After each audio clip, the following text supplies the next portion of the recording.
الأولى. الأخضر السعودي يريد أن يقص شريط الافتتاح، يريد أن يسجل أول هدف. هنا الكرة من تيسير، الله بالأساسي ولا بالرديف. الأخضر السعودي مخيف، صف ثاني ولا صف أول، هو ما يرضى بغير الأول. أسامة المولد وولادة أول أهداف البطولة، يفتتحون يسجلون. أسامة يقص شريط الافتتاح. الأسد السعودي، الكرة كانت من تيسير من أهلاوي على اتحادي، يمثلون الأخضر السعودي في حب السعودية. يبدأون رأسية أسامة تقص شريط الافتتاح. 3 دقائق أولى والأخضر السعودي أول.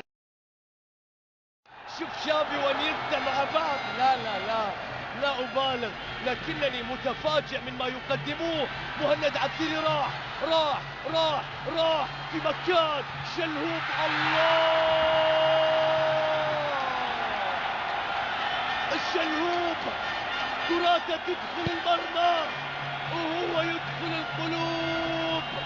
الشلهوب يسجل الهدف الثاني. اليمن أمنت عدن بأكملها لكنها لم تؤمن مرماها. من حضر كفة يا شلهوب، من حضر كفة يا السعودية.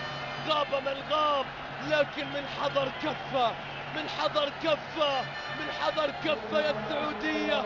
الشلهوب يكفي، الكابيتان يكفي ويسجل الهدف الكافي.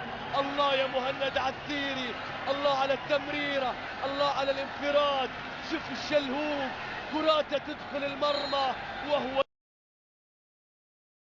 غالب، بيرسل لك كرة في الجهة اليسرى إلى الموهوب، إلى الشلهوب. يا لعيب، ركلة جزاء لأحمد عباس. الله على التحرك والله على التمرير، الله على نظرة، الله على فكر، الله على موهوب. ماذا تفعل يا شلهوب؟ كراته تدخل المرمى وهو يدخل إلى القلوب. رقم 10 يحركهم، يتحرك فيمرر. تحرك جميل لأحمد عباس، سقوط في منطقة الجزاء. ركلة جزاء تحتسب على باسم العاقل وإنذار. ركلة جزاء. وبما أننا في أول مباراة راح نقول معلومة أول ركلة جزاء تحتسب في تاريخ البطولة كانت لصالح منتخب قطر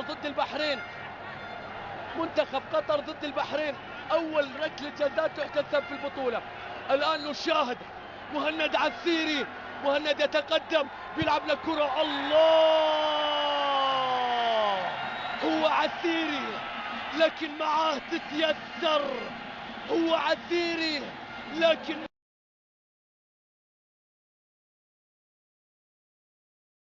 ضايع. والمحاولة من راشد، الله على المرور، الله على عباس، محاولة، الله على المهارة. تمريرة في مكان شلهوب، ريان، مشعل قوية، الله بالأربعة يبحثون عن البطولة الرابعة. الأخضر السعودي يقص الشريط الأحمر ويتجاوز الخطوط الحمراء بهدف مشعل السعيد. الأخضر هو السعيد أمام اليمن، الأخضر هو السعيد.